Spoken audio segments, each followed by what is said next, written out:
ओम शांति। सुनते हैं 1990 की लास्ट मुरली न्यू ईयर पर 31 दिसंबर 90। मुरली की टाइटल तपस्या ही बड़े से बड़ा समारोह है। तपस्या अर्थात बाप से मौज मनाना। आज की मुरली में 4 क्वेश्चन। नंबर 1, ब्राह्मण जीवन की पालना का आधार क्या है। नंबर 2, संगम युग विशेष कौन सा युग है। नंबर 3, सबसे बड़े से बड़ा समारोह कौन सा है। नंबर 4, मनसा वाचा कर्मणा सारा दिन में कौन सी बात चेक करनी है। तो आज की मुरली में बाबा ने कितना सुंदर बताया कि हम बच्चों को किस तरीके से तपस्या ही सबसे बड़े से बड़ा समारोह, उसको सदा बाबा कहते बुद्धि में रखो। और बाबा ने कितना अच्छा कहा कि बच्चे, ये ब्राह्मण जीवन संगम युग जो है ना, बधाइयों का युग है। सदा बधाई एक दो को देते ही रहो। बधाई लो, बधाई दो। मौजों का युग, मौज मनाओ। बाबा ने कहा हर कर्म में नवीनता, विशेषता। बहुत सुंदर आज प्यारे बाबा की मुरली न्यू ईयर की सुनते हैं। 31 दिसंबर 90 की मुरली। तपस्या ही बड़े ते बड़ा समारोह है। तपस्या अर्थात बाप से मौज मनाना। आज बाप दादा चारों ओर के सर्व नए नॉलेज द्वारा हर समय नई जीवन, नई वृत्ति, नई दृष्टि और नई सृष्टि अनुभव करने वाले बच्चों को मोहब्बत की मुबारक दे रहे हैं। वाह! इस समय चारों ओर के बच्चे अपने दिल रूपी दूरदर्शन द्वारा वर्तमान समय के दिव्य दृश्य को देख रहे हैं। सभी का एक ही संकल्प दूर होते समीप करने का है। बाप दादा भी सभी बच्चों को देख रहे हैं। सभी के नए उमंग उत्साह के दिल के मुबारकों की साज सुन रहे हैं। सभी के वैरायटी स्नेह भरे साज बहुत सुंदर हैं। इसलिए सभी को साथ साथ रिटर्न रेस्पॉन्ड कर रहे हैं। नए वर्ष की नए उमंग उत्साह की हर समय अपने में दिव्यता लाने की सदा की मुबारक हो। सिर्फ आज नए वर्ष के कारण मुबारक नहीं, लेकिन अविनाशी बाप की अविनाशी प्रीत निभाने वाले बच्चों प्रति संगम युग की हर घड़ी जीवन में नवीनता लाने वाली है। इसलिए हर घड़ी अविनाशी बाप की अविनाशी मुबारकें हैं। बाप दादा की विशेष खुशियों भरी बधाइयों से ही सर्व ब्राह्मण वृद्धि को प्राप्त कर रहे हैं। ब्राह्मण जीवन की पालना का आधार बधाइयाँ। बधाइयों की खुशी से ही आगे बढ़ते जा रहे हो। बाप के स्वरूप में हर समय बधाइयाँ, और शिक्षक के स्वरूप से हर समय शाबाश शाबाश का बोल पास विद ऑनर बना रहा है। बाप के रूप में बधाइयाँ बधाइयाँ बधाई, और शिक्षक के रूप में शाबाश शाबाश का बोल पास विद ऑनर बना रहा है। और सतगुरु के रूप में हर कर्म, हर श्रेष्ठ कर्म की दुआएं सहज और मौज वाली जीवन अनुभव करा रही हैं। इसलिए पद्मा पदम भाग्यवान हो। भाग्य विधाता भगवान के बच्चे बन गए, अर्थात संपूर्ण भाग्य के अधिकारी बन गए। लोग तो विशेष दिन पर विशेष मुबारक देते हैं, और आपको सिर्फ नए वर्ष की मुबारक मिलती है क्या? पहली तारीख से दूसरी तारीख हो जाएगी तो मुबारक भी खत्म हो जाएगी क्या? आपके लिए हर समय हर घड़ी विशेष है। संगम युग है ही विशेष युग, मुबारकों का युग। अमृत वेले हर रोज बाप से मुबारकें लेते हो ना। ये तो निमित्त मात्र दिन को मनाते हो, लेकिन सदा याद रखो, हर घड़ी मौजों की घड़ी, मौज ही मौज है। कोई पूछे आपके जीवन में क्या है तो क्या उत्तर देंगे? मौज ही मौज है।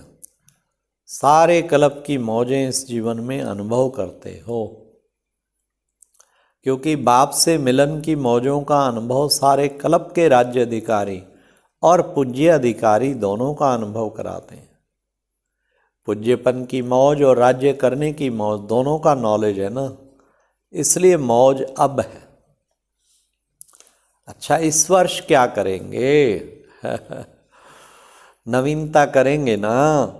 इस वर्ष को समारोह वर्ष मनाना सोच रहे हो? तपस्या करनी है या समारोह मनाना है? तपस्या ही बड़े से बड़ा समारोह है, क्योंकि हठ योग तो करना नहीं है। तपस्या अर्थात बाप से मौज मनाना, मिलन की मौज, सर्व प्राप्तियों की मौज, समीपता के अनुभव की मौज, समान स्थिति की मौज। 4 मौजें बाबा ने बताई। कौन सी? मिलन की मौज, सर्व प्राप्तियों की मौज, समीपता के अनुभव की मौज, समान स्थिति की मौज। तो ये समारोह हुआ ना। सेवा के बड़े बड़े समारोह नहीं करेंगे, लेकिन तपस्या का वातावरण वाणी के समारोह से भी ज़्यादा आत्माओं को बाप की तरफ आकर्षित करेगा। तपस्या रूहानी चुंबक है, जो आत्माओं को शांति और शक्ति के अनुभव का दूर से अनुभव होगा। तो अपने में क्या नवीनता लाएंगे? नवीनता ही सबको प्रिय लगती है ना। तो सदैव अपने को चेक करो कि आज के दिन मनसा अर्थात स्वयं के संकल्प शक्ति में विशेष क्या विशेषता लाई। अन्य आत्माओं के प्रति मनसा सेवा अर्थात शुभ भावना, शुभ कामना की विधि द्वारा कितना वृद्धि को प्राप्त किया, अर्थात श्रेष्ठता की नवीनता क्या लाई। साथ साथ बोल में मधुरता, संतुष्टता, सरलता की नवीनता कितनी लाई। ब्राह्मण आत्माओं के बोल साधारण बोल नहीं होते। बोल में इन 3 बातों से, तीनों बातों से अपने को और अन्य आत्माओं को अनुभूति होनी चाहिए। हाँ, नवीनता, क्या विशेषता, क्या नवीनता लाई। साथ में हर कर्म में नवीनता, अर्थात हर कर्म सब के प्रति व अन्य आत्माओं के प्रति प्राप्ति का अनुभव कराएगा। कर्म का प्रत्यक्ष फल व भविष्य जमा का फल अनुभव हो।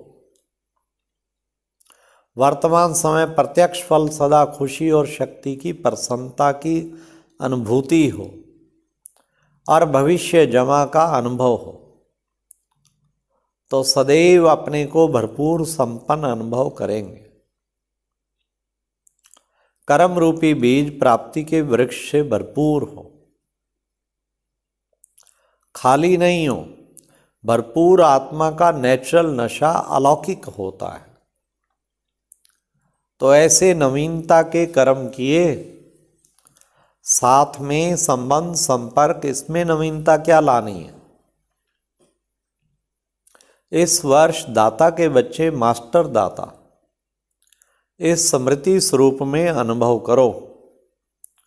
चाहे ब्राह्मण आत्मा हो, चाहे साधारण आत्मा हो, लेकिन जिसके भी संबंध संपर्क में आओ, उन आत्माओं को मास्टर दाता द्वारा प्राप्ति का अनुभव हो। चाहे हिम्मत मिले, चाहे उल्लास उत्साह मिले, चाहे शांति व शक्ति मिले, सहज विधि मिले, खुशी मिले, अनुभव की वृद्धि की अनुभूति हो। हर एक को कुछ ना कुछ देना है, लेना नहीं है, देना है। देना में लेना समाया हुआ है, लेकिन मुझ आत्मा को मास्टर दाता बनना है। इसी प्रमाण अपने स्वभाव संस्कार में बाप समान की नवीनता लानी है। मेरा स्वभाव नहीं, जो बाप का स्वभाव सो मेरा स्वभाव। जो ब्रह्मा के संस्कार वो ब्राह्मणों के संस्कार। ऐसे हर रोज अपने में नवीनता लाते हुए नए संसार की स्थापना स्वतः ही हो जाएगी। तो समझा, नए वर्ष में क्या करेंगे? जो बीत चुका तो बीते वर्ष का समाप्ति समारोह मनाना और वर्तमान का समानता और समीपता का समारोह मनाना, और भविष्य का सदा सफलता का समारोह मनाना। समारोह वर्ष मनाते उड़ते रहना। डबल विदेशी मौजों में रहना पसंद करते हैं ना तो मौजों के लिए दो बोल याद रखना। क्या? एक डाट और दूसरा नॉट। नॉट किसको करना है यह तो जानते हो ना। माया को नॉट अलाउ। नॉट करना आता है कि थोड़ा थोड़ा अलाउ करेंगे? डॉट लगा दी तो नॉट हो जाएगा, डबल नशा है ना।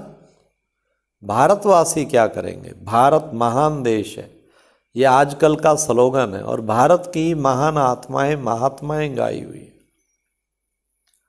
तो भारत महान अर्थात भारतवासी महान आत्माएं। तो हर समय अपनी महानता से भारत महान आत्माओं को स्थान, देव आत्माओं का स्थान साकार रूप में बनाएंगे। चित्र समाप्त हो, चैतन्य देव आत्माओं का स्थान सभी को दिखाएंगे। तो डबल विदेशी और भारत निवासी नहीं, दोनों ही अभी मधुबन निवासी हो। अच्छा, ये एक प्रेरणादायक वीडियो है, जरूर देखें, कोई भी मिस ना करे।